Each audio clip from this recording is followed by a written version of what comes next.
I made a crucial error, and I hired an attorney, and I ended up basically going from I had 180 grand saved up, and I torched my account all the way down to 12 grand. And so I had to start kind of almost back over. All right, welcome to the Millionaire Mentorship Podcast. We talk all things real estate, business, entrepreneurship. Today, hailing out of Austin, Texas, but now spending his time in Cancun, Panama. Nick Perry's the #1 nationwide real estate investor in the world. He went from broke and busted to disgusted to a multimillionaire all through real estate investing. Nick, you're at the show. Welcome to the show. Tell us about your program. Tell us about everything you do. Man, it's been a journey, like you just said, from absolutely nothing to here in the high rise in Cancun, Mexico. I've got a hell of a journey. Not an overnight success story, but I think in this podcast we'll be able to condense a lot of the hard lessons out. So, the listeners don't have to learn them. I'm going to make sure whoever's listening to this right now, I save you years off of your real estate investing journey. So thank you, man. I appreciate it. Honored and excited to be here. Nick, and that's exactly what we want to do on this podcast is bring on smart people like yourself to take away all of those hard lessons that you and I both have had to learn. And, hearing your journey, watching your story, I feel like you're like a little bit of a disconnected brother for me because you're doing a lot of this stuff. I'm guessing you're not married, right? No, not married. I've got a girlfriend, 2 dogs, but no wife, no kids that I know of. Okay, good. Yeah. I used to say Father's Day is the best day as long as nobody's knocking. Okay. As long as nobody's going out and saying, hey, you remember me? It's it's a great day. So, it's cool to see. One thing that I just want to jump right into it. I'm actually planning a trip to Panama this year. And it's one of the trips that I was planning on doing right before COVID happened. And I know you're familiar with this, but Panama has the most direct flights from all major cities through Copa Airlines. And I saw that you had built some businesses out in Panama and you're living in Cancun. Can you tell me, you're kind of a digital nomad right now. Can you tell me about what that's like and why you have set your life up that way? Well, I got my real estate investing company to the point that I didn't have to babysit anymore. So that was a big part of it. So in 2020, I moved away from my office in Austin. I still have a big office in Austin, and we're continuing to grow quarter over quarter. But I've got a CEO. I've got department heads in place to where I don't need to be there physically. Really, I'm like a bull in a china shop. I'll go there and mess things up. So they keep me away from the office. And I moved to Miami. I lived in South Beach. I did the South Beach thing for a couple years, running around Miami. Yes. Once I got burnt out on that, I wanted something different. I grew up in the Northeast, so I try to stay away, out of the cold as much as possible. And whereabouts? Northern Virginia, right outside of Washington, D.C. Okay. So, I grew up in Leesburg, Virginia, was where I went to high school and then moved out to Austin a few years after that. But in Miami, I had a great time, but I realized I could live in Latin America, still have the Miami lifestyle for about a quarter of the price. And it's amazing. Me and my family, I'll just tell you straight up, kind of our plan is I go to Mexico many times per year. Okay. So not just once, not just twice, but many times per year. And I've probably been to Puerto Vallarta at least 100 times, right? I've been to Cancun, but Puerto Vallarta is kind of my spot. And every time I'm there, I'm like, how much better would it be to live here with hey, I could have a maid for $10 a day that would clean that place spick and span. I could have all my meals prepared for me. I could have all of these things. I could have security on staff. And so, and I could have that beautiful, like you said, Miami lifestyle. And the other thing that people probably don't know is it's not dangerous. People say it's dangerous. It is way more dangerous in Kansas City, Missouri than it is in Cancun, Mexico. 100%. I feel way safer in Latin America than I do in most major U.S. cities. As long as you're not down here dealing drugs, competing with the cartel, you're pretty safe. Yeah, you got it. If you're wholesaling real estate, there's nothing to worry about. So tell me about that, because I think that is what you're doing right now is what all of us, myself included, would like to do, which is, building your business to run without yourself. That's something that I have not achieved yet. And I'm not saying that you're sitting there. We know that you're not sitting there doing nothing. I know that from just following you briefly that you're really, really good at pay-per-click. And I did want to go into that a little bit. Tell me about like that part of your business. Is that where most of your deals come through in the real estate business? Yeah, I mean that's all I do for marketing. I've done every form of marketing out there. I've spent, hundreds of thousands of dollars on every single source you can. Hundreds of thousands on direct mail, cold calling, SMS. I've done it all. But since 2018, I've been exclusively pay-per-click because there's nothing that beats the return on ad spend. And not just return on ad spend. Everybody gets caught up on ROI, but what about Right. ROT, return on time? It takes me 10 leads to lock up a deal versus the guy that's doing cold calling that it takes him 60. That guy that gets that 1 in 60, still has to follow up with the seller 5 times longer than I do. These PPC leads, they're ready to go. So Right. everybody fails to think, okay, return on time, which is a huge factor for any I didn't think business, about it. cash conversion cycle. Yeah. How fast can you get that money churning? From the time it goes out of your account, how fast till it comes back into your account? Yeah. So that's a big reason why we've been able to just be really successful is because we got a really fast cash conversion cycle. Our lead to contract is very low, which is makes the whole business run much more efficiently. Are you guys mostly wholesale in your business? We flip a lot too. We do it nationwide. So I was one of the first people to ever do nationwide. I don't know anybody else that was doing it prior to myself. And the reason was because it was freaking hard. I had to figure out the whole back end of what do you do when you get a random lead in the middle of Kansas or the middle of Tennessee, and I've just because here's the deal was in 2016 I opened my Google PPC up to do to nationwide, and my cost per lead I just did it as like an experiment, and my cost per lead went to $3 a lead, and I was like, oh shit. I was like, so you're just like, so when anybody says sell my house, like, okay, so I know a little bit about pay-per-click, but probably like that much. Like I'm not in it like you. So if I'm looking into pay-per-click, obviously, a couple of my buddies who are massive wholesalers in Vegas, they're spending $200-300 a lead for that pay-per-click. So you're going nationwide. You're going to show up as the 1, 2, 3, or 4 sponsors, or however many there are. I know there used to only be 2. Google has really said, if you're organic, you're like at number 9 or 10 now, because I'm organic and I rank number 1 for Vegas and number 1 for Kansas City through my organic, but I haven't ever even messed with PPC.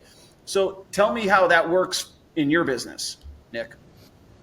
Yeah, so I don't know how nerdy you want to get on this podcast. I want to get geeky, dude. Okay. Yeah, geek it out, bro. Google's got a few different ways you can show up, right? You can show up in the sponsored section. So somebody types in "sell my house fast" and you show up right at the top. Those are called search campaigns. That's your bread and butter pay-per-click that everybody knows.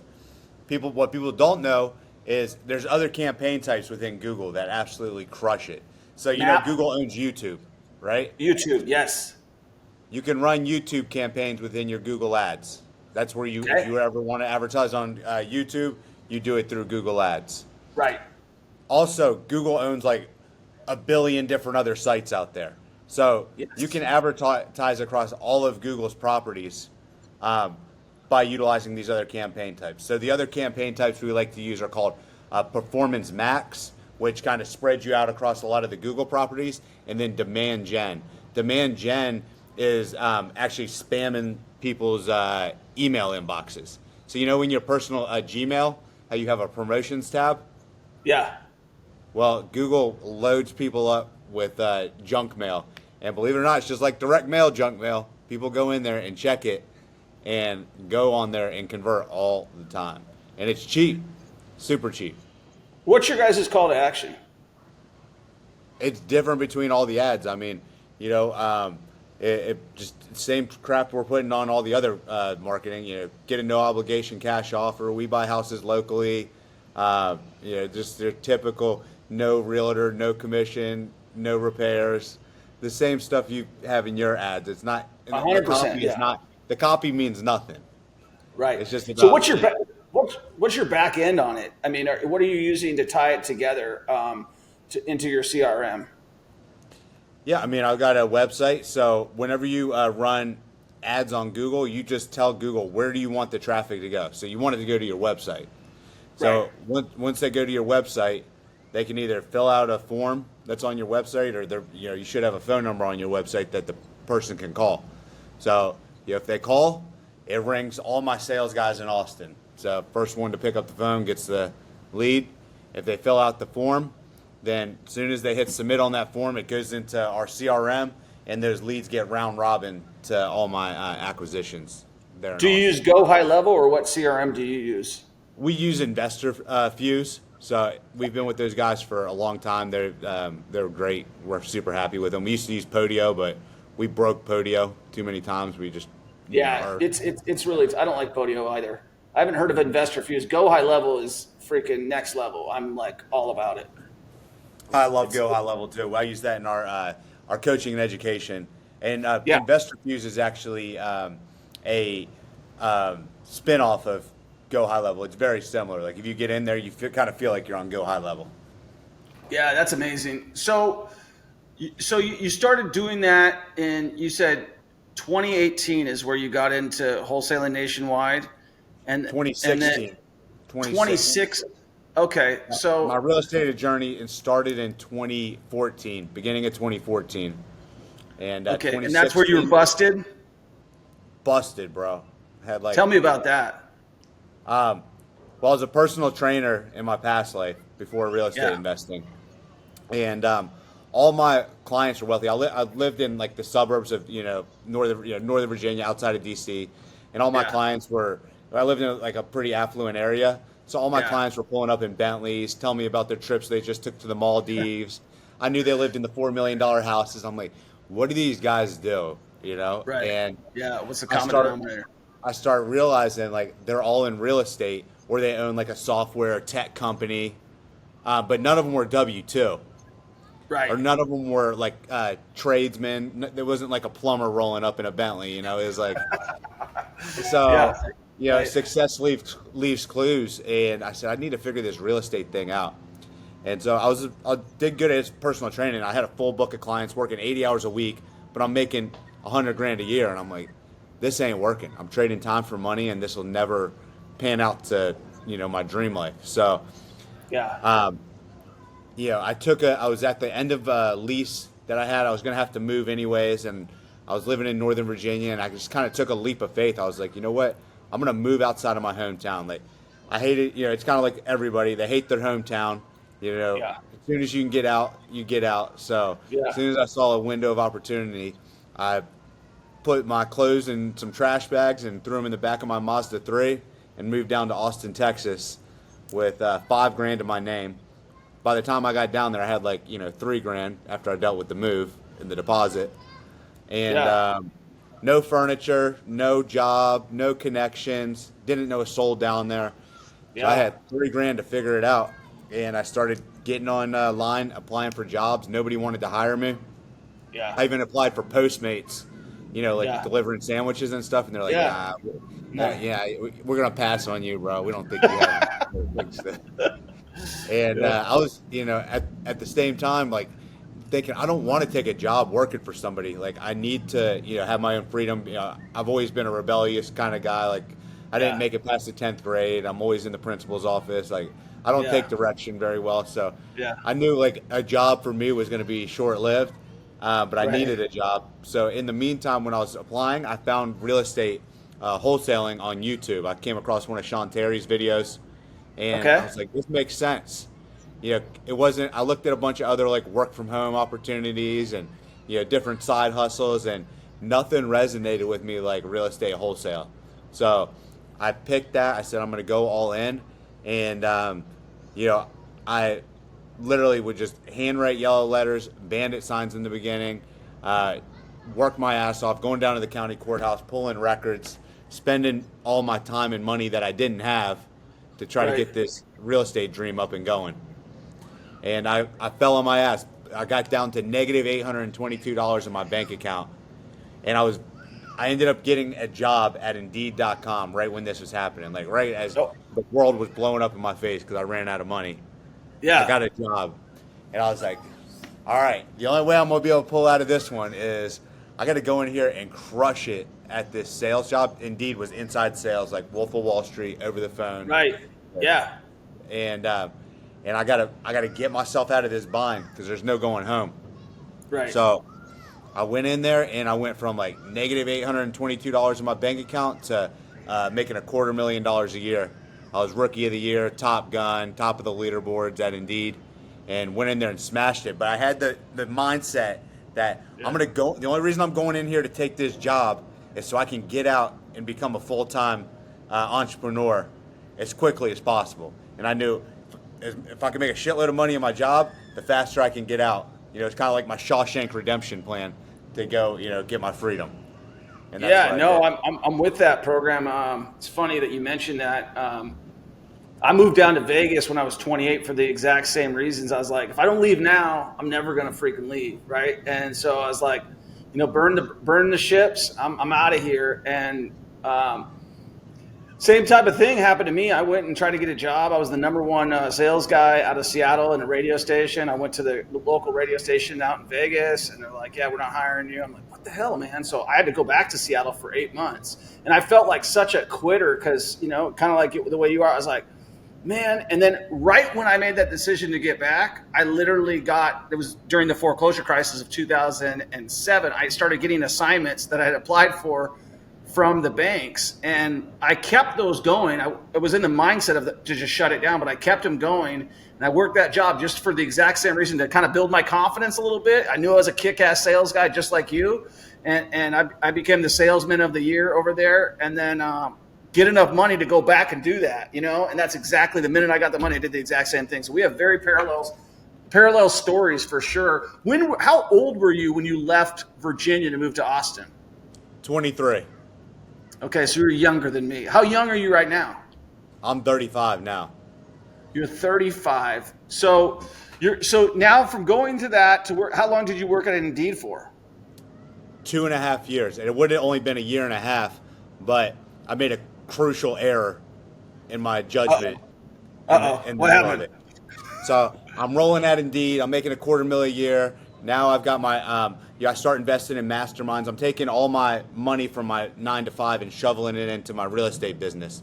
Yeah. And I'm working my ass off, 9 to 5 at Indeed, and then 6 to 2 in real estate investing, right? Yeah. You know how it is. The first 3 years of any business, you're working, 24/7 pretty much. So yeah, absolutely. That's what I was doing. No vacations, just taking all my money, doing marketing, running appointments on the weekends, going to masterminds. And I'm getting traction. Making $250,000 a year at Indeed. I'm making 30-40 grand a month in real estate investing. Woohoo! That was good back then. I thought I was killing it. That's good right now for a lot of people listening. So that's 30-40 grand. A lot of people would freaking die for, right? Oh yeah, if that happens now, I'm on suicide watch. Like that's Somebody go check on Nick, man. We haven't heard from him in a while. So I took, I had a girlfriend at the time. She was in software sales too. She quit her software sales job. Something happened, I don't know. But I said, listen, I'm doing good. You just come answer the phones for me while you're looking for another job. That way, I've got some coverage while I'm at Indeed. And we had a nice high rise downtown Austin, overlooking the Bat Bridge and the Capitol, all the cool stuff. And long and the short of it was, after a couple months, I was like, what, this girl's driving me crazy. So I went to go break up with her. Yeah. And I said, hey, listen, I want to go ahead and I gave her some money because I knew she didn't have a job at the time. So I said, here's 12 grand. Go get a new apartment. I'm going out of town. When I get back, just make sure you're out. Go stay with your mom or whatever. And here's enough money to get an apartment. And I get back from a work trip 3 days later, and I'm at my office in downtown Austin, and the court server comes. He's like, "Are you Nick?" I was like, "Yeah, what's up?" He's like, "Oh, you've been served I got common lawed in the state of Texas because I had a girl living with me and working in my business."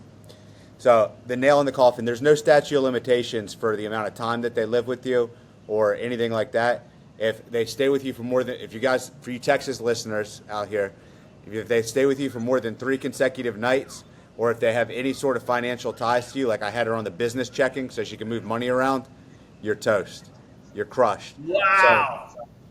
So when that happens, it means you actually have to go through a divorce. So like me, I'm from Virginia. I'm like, this is ridiculous. So I fought it, and I hired an attorney, and I ended up basically going from like I had 180 grand saved up, and I torched my account all the way down to like 12 grand, and so I had to start kind of almost back over. But what I did was she wanted everything. She wanted the car, she wanted the place, she wanted the business. I gave her everything. I said, you can have the new place, all brand new Pottery Barn furniture, have it, have the cars, I don't care, take it, but you're not taking the business. You can pry it out of my cold, dead hands. And that was the smartest thing I did, because through that process, I still had deals cranking, still had stuff closing. You know, I already did a lot of work getting the CRM and the website and everything going. Yeah. So I kept what I built, and that was the best thing I did, because that's what allowed me to bounce back and get to where I am. So I kept the business, started over real quick, kept working the job. I had to stay at Indeed for a couple extra quarters, and that's why it took 2.5 years, not 1.5 years. Well, thanks for sharing that. I'm sure that was not a fun experience to go through. I mean, relationships in general can be super stressful. And then when somebody's trying to hang on to you, which is what it sounds like that was going on, somebody's trying to hang on to you, and they're like, oh, I found a freaking way to keep this guy in my life. I'm just going to say we were married because you spent 3 days with me and I worked in your business. That's crazy, man. Yeah, if you guys are listening right now and you're in Texas, I guess, like, don't move in with your lady if you're not 100% sure about her. And I think that kind of goes into one of the things that, you know, that for me at least has been pivotal to me being successful, is having the right partner, right? My spouse, right? And right before I married my wife and dated my wife, actually, I was dating somebody out of Texas who was a great person, but wasn't the right person. And the difference between having the right person and not having the right person, I mean, your game's not right? You go into all these things. So I know that you probably had learned a lot of lessons on that. Well, what was your biggest takeaway on that? I don't have my girlfriend working my business. I mean, like, I don't know. Like, there's that, and like, you know, I'm just a lot more discerning. Like, ever since then, I turned around and I've got had an amazing relationship since then. So, you know, you're really, like you said, you're people that you pick, especially a girlfriend or a boyfriend, whatever, that's going to be a huge thing in terms of your success, your stress levels, your happiness levels. So, that's even more important than who you pick as like an employee or anything like that. Yeah. Like how you show up. You got to come home. Life and work, right? And how do you show up in life and work is going to be, very dependent on that. So, huge decision. Be careful who you bring into your life.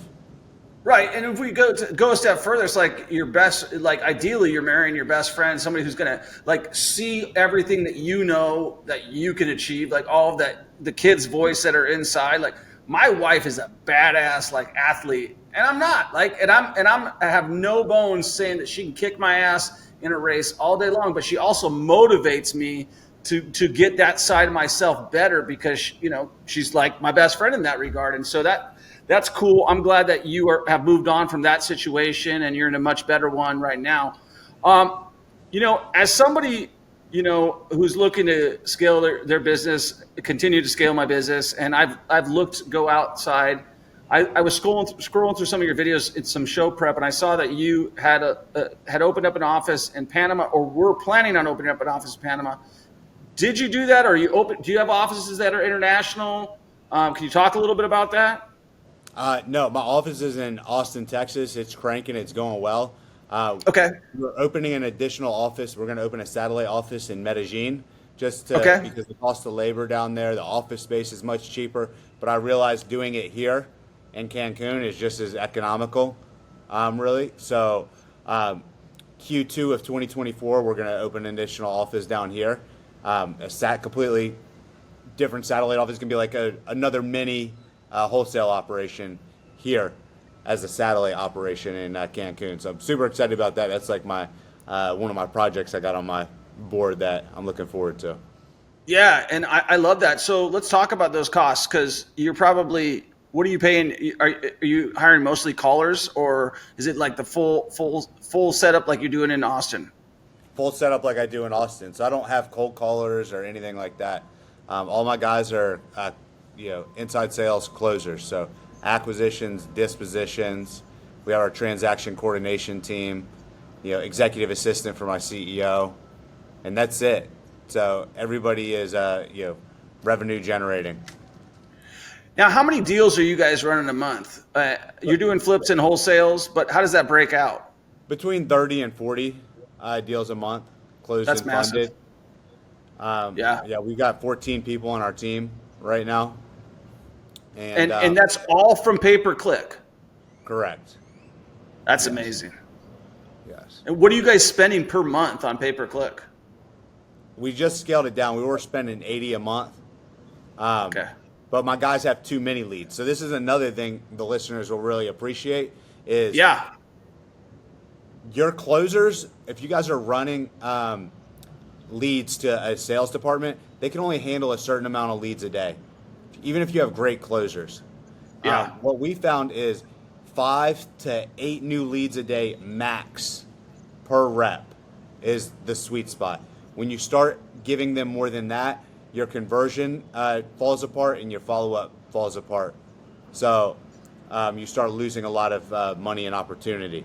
So we actually reduce the number of leads in marketing going out the door and increase the number of contracts. Addition by subtraction. Yes. I love addition. I love addition by subtraction. It's the best thing when you can go in there. You're like, oh, if I take this away, I'll spend less money and I'll make more. It's like the best thing, and we'll have a better product. So let's talk at your business model. What allowed you to walk away? How did you kind of set up your organizational chart to really give yourself true time freedom? And I know you're still in your business, but you're not in Austin and you're in Cancun right now. So it means you're a lot more out of it than most people. Correct. So I have a CEO that has been with me now for 8 years, and he rose every rank in the company. So when I was at Indeed, I was doing really well there. I was a senior account executive, so they awarded me a intern. So I got an intern from Texas State University. I get interns every summer over there, and Right. my intern, he would see me, closing a deal for Indeed, and then clicking over a few tabs and opening up Podio and closing a deal with the seller. And he observed me doing this, and he's like, "Dude, what are you doing?" And I'm like, "Listen, kid, just prospect my leads for Indeed, and don't ask questions." And Go about your business.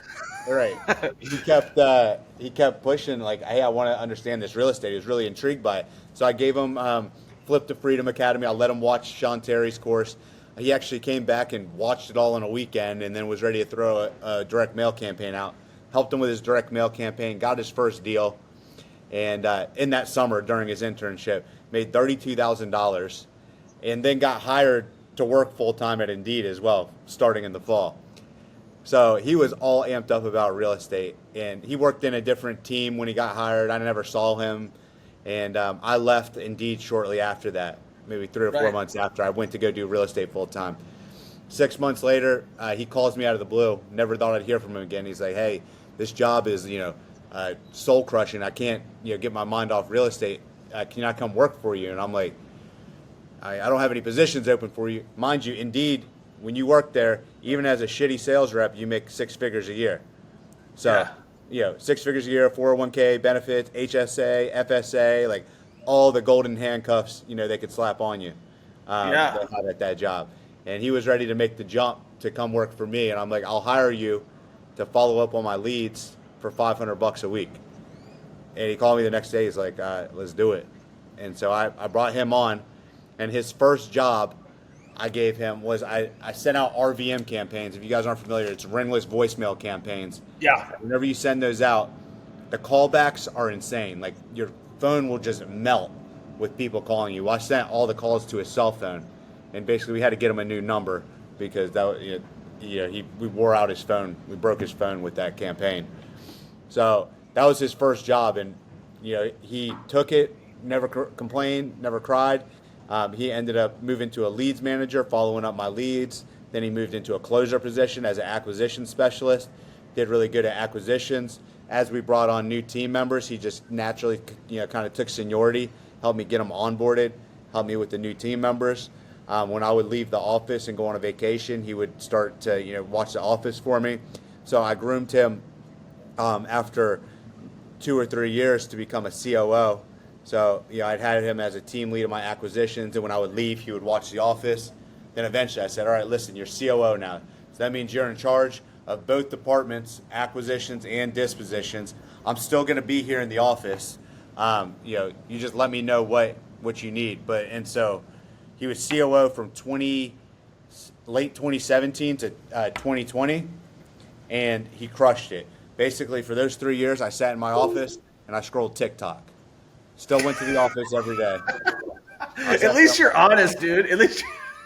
What's Nick doing? He's up to something crazy, man. No, he's watching girls dance. Okay. I was watching Troy Kearns videos on TikTok. If you guys don't follow him on TikTok, his channel is amazing. But I've literally just sat there, kind of with my hands off, and observed, and was there for anything I needed to be, but I didn't get in his way. And he did really well. And during that period, I would take vacations, and I would come back, and I would see where things were broken. Yeah. And when I'd know what I need to train on, and I would hand over more responsibility, and then I would leave again for a couple of weeks, come back, and I would repeat that process. And eventually, it got to the point where I was like, listen, the next thing for you is to step up into the CEO position, and that means the buck stops at you. Everything stops. You're the final decision maker in this business, and I'm going to step into the owner's box. So it went from me being the head coach of the team to actually owning the team. So he is now the head coach, and I am the owner of the team. And when I awarded him that promotion, it was only right that I actually step away and move away, and that's when I moved to Miami. So I moved to Miami. That's awesome. And then I came back. In the beginning, I would come back, more often. I'd come back, once a month. Now I go back, once a quarter. I go back because I want to, not because I have to. But right. I feel like my baby went off to college now, and it doesn't need me anymore. I come back and they're like, Dad, we're fine. What are you doing? Yeah. Yeah. That's cool. That's really cool that you could, I had tried to groom somebody who ended up, becoming a mother. And that's, you always hope that you can groom your people to be the leaders and stuff like that. We are currently trying to find a COO. I actually have one of the guys I worked with in Seattle, who's a recruiter, actually called Talent Reach. And I'm like, I need a COO. I can't, I'm not meant to run my own business. We're sometimes we can be more detrimental to our own business than we can be if you find somebody who's highly an integrator, highly organized, right? And they can see your vision and implement it better than you can. We can end up being log jams, right, Nick? Absolutely. And that's him. I trust him to implement things way better than me. He's way more organized. And I trust him emphatically. Trust is a huge part of it too. And trust is built. It's not given. So, for anybody that's looking to, do what Troy's doing or do what I've done, you got to build that over the time in the trenches of this business, Yeah. So it's not like you just hand over the keys and, hey, here's the payroll system, make sure, money comes in. This is something that is, you got to see how people's judgment is, what their decision-making ability is like, how trustworthy they are over time, and then you can really start stepping away from your business. So what are your future plans? Obviously you're opening up the business in Cancun in the second quarter of 2024. I know you've got some coaching you're doing as well. Is that correct? Yeah, our coaching and mentorship has been phenomenal. We've worked with over 300 companies right now, all wholesale companies that are, looking to go from where they are. So we have 3 levels. We got one for new guys just getting into the game. They might be where I was, stuck in the 9 to 5. That's our 6-figure cartel. That's designed to get you your first deal, get you out of the rat race of your 9 to 5. Then we have our 7-figure cartel. That's like our flagship product where pretty much everybody is in there right now. And that's for guys that are doing 6 figures, maybe a little bit of 7 figures, but they need to scale. They kind of hit that glass ceiling. They're spinning their wheels. They don't have marketing systems dialed in. That's where we come in, and it's a 12-month mentorship where we basically grab them by the hand and take them up to where we are. And then our 8-figure cartel, that's more of an experiential mastermind for guys that are already doing multiple 7 figures. And that's our kind of inner circle offering, where we'll come down here to Cancun, take a yacht out, and do fun stuff like that. Yeah, I love that. So talk to me about the cartel. I've heard this from a few people. So who is in this thing? Because is it solely your business, or are you associated with other people? Because I've heard other people associated with it, and I'm not sure how this, I'm not sure how the whole thing works. No, I mean, it's our, it's my business 100%. I say our because my team helps out tremendously. So it's not just me. It's like Brandon, my CEO. He's a big part of it as well. He's super active in there. And it's a mentorship that we created because we were constantly getting hit up. Hey, can I pay you $1,000 an hour for one-on-one? Well, I'd rather just create a community and do this. And I don't like trading time for money, anyways. So I don't do one-on-ones. Yeah. So we created a community where we're able to, it's not only just give our business blueprint and actual video modules, everything broken down, and our entire back end. We give our entire back end of our business away. But then we do mentorship calls Mondays and Fridays, where you're showing up on the call, bringing whatever questions you got in the moment. It might be you're frustrated with some of your hires you made, or it could be a deal specific, literally whatever. We've in this business we've been through most stuff, and if we haven't been through it, a lot of heavy hitters are in our group already. So we've been fortunate to coach some of the biggest names in the industry. And that's probably where I've heard of it, because I think I've heard from some big names that they're members of the cartel. And then I've heard from actually even my students about your program, that they like it, that what you guys put out there.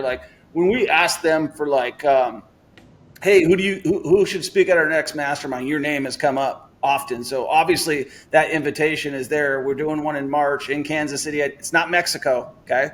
But we are doing one in March. I'd love to have you come out. We'd obviously take care of everything for you. It's in the building that I bought down here, which is very motivating for me. It's really congratulations on that, by the way. I saw that on online. That's incredible. I would love it. It's not cash flowing, so it's not incredible yet, but it is. It's my I'm not the guy who wants to flex with the Ferrari. I'd rather flex with the skyscraper. You know what I mean? That's a bigger flex than a Ferrari. You can fake a Ferrari, but you can't fake a skyscraper. That's right. That's 100% true. No, it's been that, for a guy who grew up broke. I don't, know what your background was. Yeah. So you know how the deal is, man. You got this chip on your shoulder. You want to prove everything to everybody, that they bet on the wrong guy, about anybody who ever doubted you. And that's how I am. Right. And so when I see that you're doing a lot of the cool things that I have done, I'm like, man, this guy is right down my alley. And one of those cool things is living abroad. That's what I was beginning to tell you, is me and my wife, when we moved to Kansas City, I was like, hey, just keep an open mind. This is just a stopover. I don't even know if we're going to stay here. Now they're all like, we're building our house in Naples right now. At the same time, they're like, Dad, we want to stay. And I'm like, whoa, you trusted me that I was making a good decision down here, and you like it now. So let's just trust me that I'm doing that. And I said, and after that, we're going to Mexico. So just trust me that I know what I'm doing. But I wanted to talk about this a little bit more, and I really enjoy some of the stuff that you post, that you don't really say it, but I know what you're thinking is the biometrics in the airports and all of our freedoms, and even you being a massive Google guy and using that thing is how much control of our information we don't have. And what do you worry about that? Are you planning on having children and stuff like that? Do you worry about this stuff that's coming up? Yeah, I think I do. I mean, I think that there's going to be a lot of millionaires, billionaires, and we'll probably see some trillionaires in our lifetime from the advancements in technology. With artificial intelligence and everything, we could go down a rabbit hole with that, but I'll just tell you that you guys, if you're not staying on top of the trends and what's going on in technology and artificial intelligence, you're not going to be in business very long. So become a nerd, go on your phone and start subscribing to newsletters, learning, start following some pages that, have, good information about what technologies are coming out. Start R&Ding things into your business. Like right now, we're testing out AI that actually will text with sellers back and forth and follow up with Yeah. our entire database. Love So that. it's incredible. I mean, the work that it does, I've got really sharp guys in my office, and it does just as good a job as them. And It's incredible where the AI is at.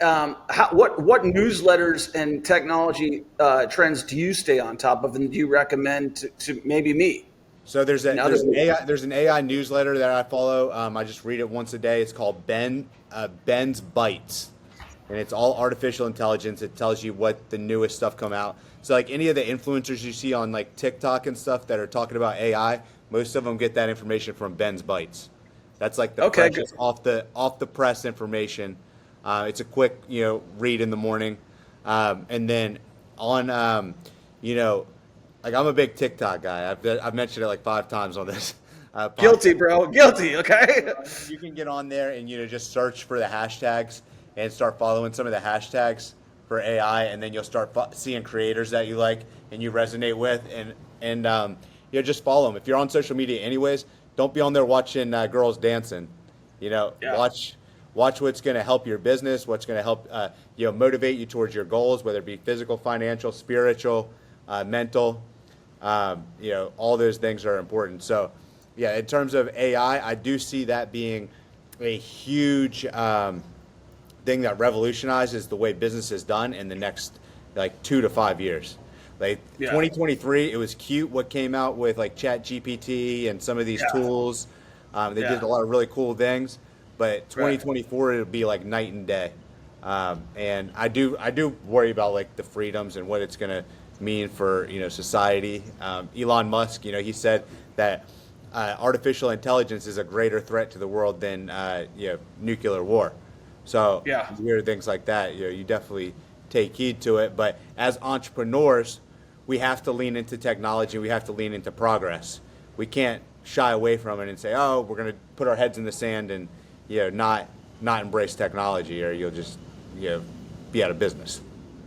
Yeah, and it's crazy like that you say all that, but it's so true. Like as I grew up when Netscape and shit came out, like class of '96, Issaquah High School, and to see like nobody was wholesaling, nobody was doing any of that crap except for like the people who were in the know, right? And now everybody's in the know. There's so many flippers, there's so many wholesalers because the technology's there and people are spreading the word and they're seeing, and then the laws are changing and things are catching up and stuff like that. Let me leave it off at this one real quick. I've got a friend right now.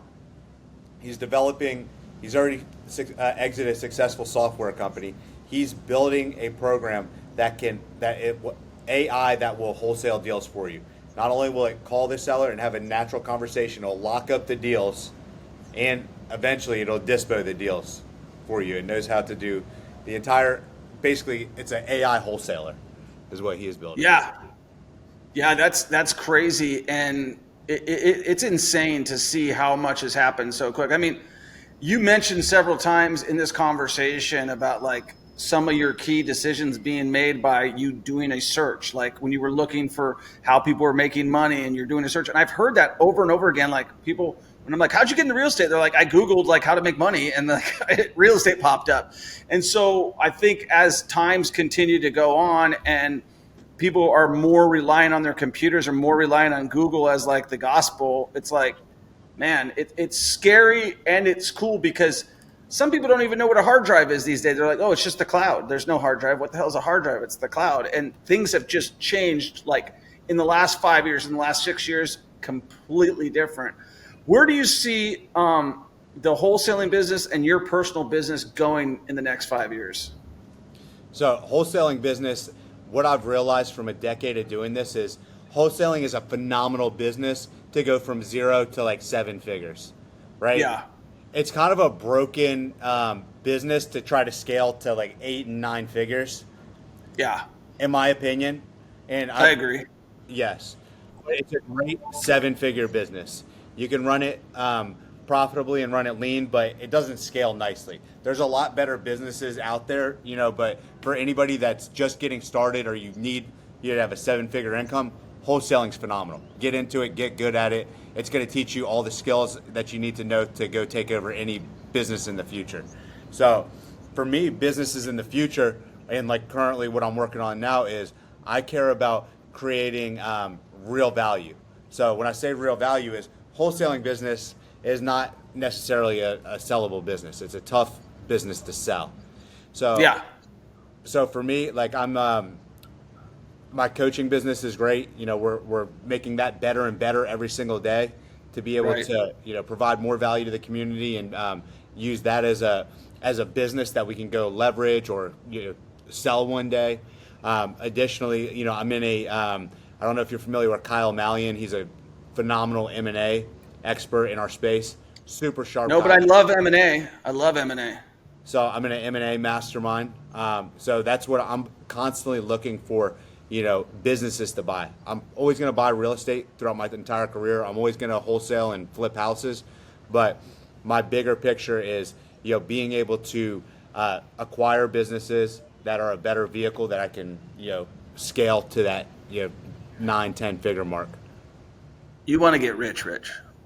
Yes, sir. Exactly. Yeah, no, same thing here, man. I want to build a company and take it public. I don't give a shit how it happens. I don't care if it's a REIT. I don't care whatever it is. I want to build a company and take it public. And you can look at everybody who's got any money, and most of them on the Forbes 400 were because they built a company and they took it public. Jeff Bezos, Elon Musk, on and on and on and on. And real estate is going to get you really far, but to be the big dog, like, because you and I, we make great money, like, you know, it's fantastic, but the real money, the real buy and sell you money is made in Wall Street. It's made in mergers and acquisitions. Like, you can just look through and see all of the companies that got swallowed up. I mean, like AT&T swallowed up DirecTV, like all of these M&As. And like, if you go back, I'm a big history buff. You go back and you study, like, right now, you could almost equate Elon Musk as the old Standard Oil guy, J.D. Rockefeller. Like, he's going to control the internet in the sky. He's controlling solar power. He's controlling all of these things. And like, he started, if you think about it, we talk about crypto, but Elon started crypto with PayPal freaking in 1990, whatever. And so like, he's freaking light and so far ahead of us, like, further than we could ever dream. The fact that he has connected the sky, the internet and the sky, once he turns that on and he has 100% of that done, everybody else is out of business. Yeah, why would you use it? So I used Starlink when I was down in Panama, and I was out in the Darien jungle, the most remote place I've ever been, 200 miles from the nearest road. They don't have anything but like indigenous tribes out there, and like there's no roads, nothing. But they had blazing fast internet because they were hooked up to Elon Musk Starlink. I don't have an affiliate link with them or anything, but I'm telling you. Let's get one. Yeah, it works well. They're going to put all the other internet service people out of business for sure, especially in 100%. Yeah, especially that, and I think that's most of the world is remote. Like, even if you got fast Wi-Fi and you're in Kansas City or you're in Cancun or whatever, like, you're just a few miles down the road from not having fast Wi-Fi. Dude, I was on Delta Flight the other day, like streaming, Instagram and YouTube, no problem, because Delta, they just enabled a lot of their fleet to have Starlink now. And you know what's crazy? This kind of takes me back. So, like, you know, being on the trend of things you mentioned earlier. So I always try to follow what's going on and make some good plays that way too. And so, you know, early on, right before Wi-Fi came on, I'm like, oh, who's the leader of this technology? Oh, that's GoGo. I don't know if you remember them. And I'm like, boom, I'm gonna load up. This is 2013. I had just started wholesaling. I'm like, I'm buying $100,000 worth of their stock, and they didn't keep up, and it ended up going like almost in half. I finally got back up after like 8 years of owning the stock. But the fact is, like, there's technologies, and then there's guys who are first in the space, and then they got eaten alive because they didn't keep up with them enough. And that's exactly what happened to GoGo. Like, I fly Southwest all the time and Delta. Those are my two airlines. Fly Southwest, it's $5 for internet. I got freaking whatever I want. As you can see things, and people would honestly, I would say, care more about having their Wi-Fi connection than they would having their heat working. You know what I mean? It's like, I could suffer through the cold, but I need me some TikTok. Exactly. I wanted to get into one thing before we kind of wrap things up, Nick, that I think is super cool. I want to bring it up. Like I saw you rock, I think 405 pounds on a bench press. I was just like scrolling and I'm like, dude is so tell me about your physical fitness and kind of how you keep your mental and physical health sharp and like what you do for that routine. Yeah, so I used to be nationally qualified men's physique. I won a couple shows back in Virginia. When I was a personal trainer, I was going to be next Mr. Olympia. That was my, one dream was to get to be a professional bodybuilder, and I did really well in men's physique. Then I realized, all those guys are broke, so I stopped doing that and decided to focus on making money. Except Jay Cutler. True. There's probably 5 guys out there that are actually making any money. So I went and always worked out. So I've been working out since I was 12 years old. My mom got me a gym membership for my when I was 12 years old to go to the gym, and I would ride my bike to the gym and go work out. Nice. I was doing it to get ready for football, and then it just kind of became like a way of life. So I've always been in the gym my whole life. And then, when I moved to Texas, I was getting really strong, and I started realizing that I could, for my weight class, I was right there tied for the world bench press record for my weight class in Texas. Yeah, because how much do you weigh? Because that's 400. It's got to be close to double, right? Yeah, I'm 180 right now. Yeah, it's a big bench press, bro. Yeah, I was like 172, and I got my best was I was 172 pounds doing 435 pounds on the bench. Which is insane. Yeah, I don't do that as much anymore. I can still put it up, but my elbows and my joints it's not worth it. Not worth the wear and tear on the joints, to do that and then be having sore elbows for a week and a half. It's not worth the pain. But I still go to the gym. So I just hired a personal trainer for $35,000 this last weekend. Okay, so is that like 5 days a week out in Mexico? No, 35 grand for the year. So I hired Wes Watson. If you guys aren't familiar with him, he's the guy from prison, right? Exactly. So yeah, I hired you him can't miss him for personal training and personal branding. But that guy does not play. Like everything is recorded. Everything that I eat, every workout that I do, every rep, every weight, it's all logged, and he's on my ass if I miss it. And then I'm accountable to him. So, I've got to meet with him on Zoom, like we are every 2 weeks, and go over what's going on. And that's for me. So are you on macros? Are you on macros and stuff like that, or how is your diet? Yeah, it's all macros related. So I just got a certain amount that I can stay in for the day, and I don't miss because now I'm in this program, and this program's full of other entrepreneurs. So I'm very competitive, and I'm like, I got to be the star student of this this training program. So that's my motivation. Yeah, and I think that's an important thing to kind of highlight on is that you mentioned that all the masterminds that you've been in and that you've done a lot of things.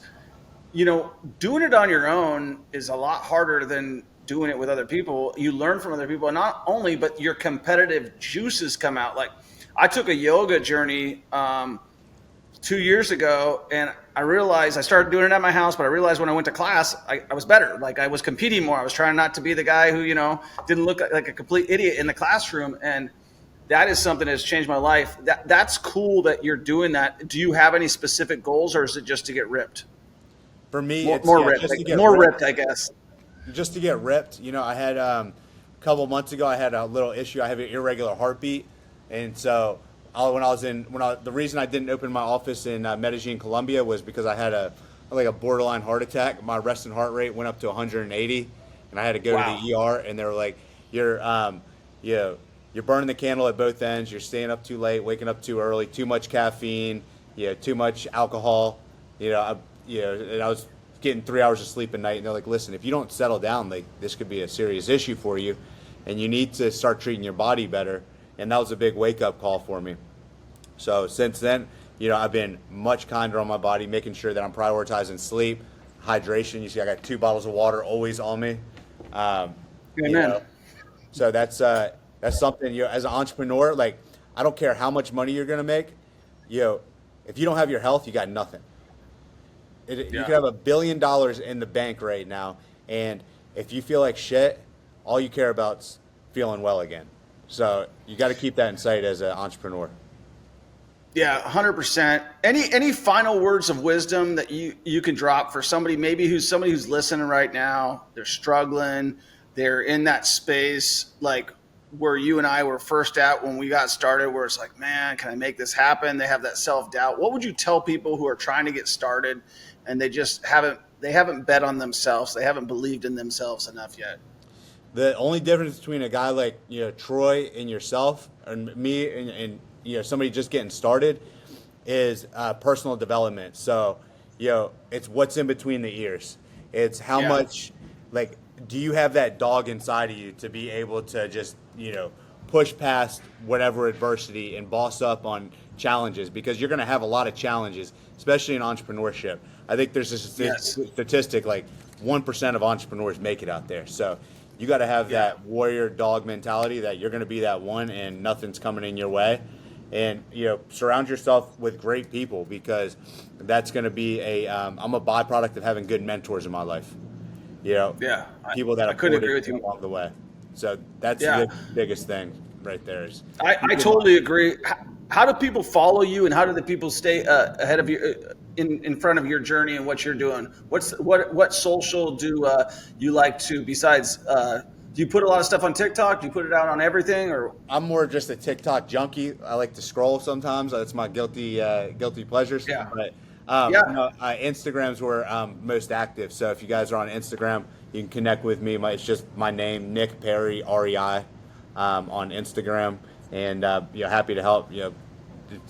Don't be scared to send me a message. Let me know what you're going through and how I can help you guys out.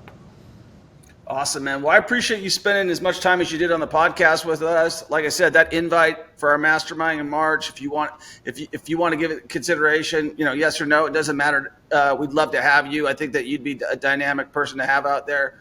I'll be down in Mexico in about 20 days or so. So I'm looking forward to that. And I love that. If you're ever in Cancun, let me know. And I'm probably a yes on the mastermind. Just shoot me the dates. Let me make sure it's good. I got a Asia trip planned at some point in February. So. Oh, cool. Well, if you need any advice, I spent 2012. Every time I have a major decision to make, I go traveling.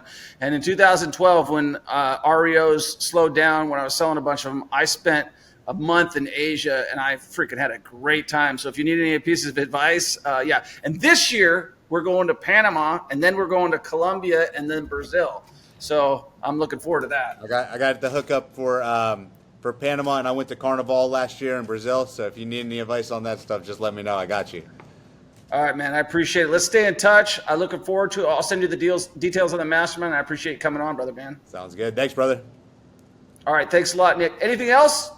That's it, man. Go out there and make money. That's it. All right, cool. Peace. Did you ever want to invest in real estate? Did you ever want to live the life of your dreams? Did you want financial freedom? We have a free Facebook group, the Millionaire Mentorship Facebook group for real estate investing. Make sure you join. The link is in the description. If you want to schedule a free call with me and my team and you actually want to start, I would suggest you do so. We have helped hundreds of people change their lives, and all they had to do was get started. They booked a call with me and my team, and they got the ball rolling. And I'm so confident that if you don't get your first or next investment property within the first 90 days, you don't pay, and I'll give you $1,000 cash. That's how confident I am. Obviously, you got to take action. You can't just do nothing and expect that to happen, but that's life. Life's all about taking action. Make sure you give this podcast a 5-star review, share it with a friend, and take action.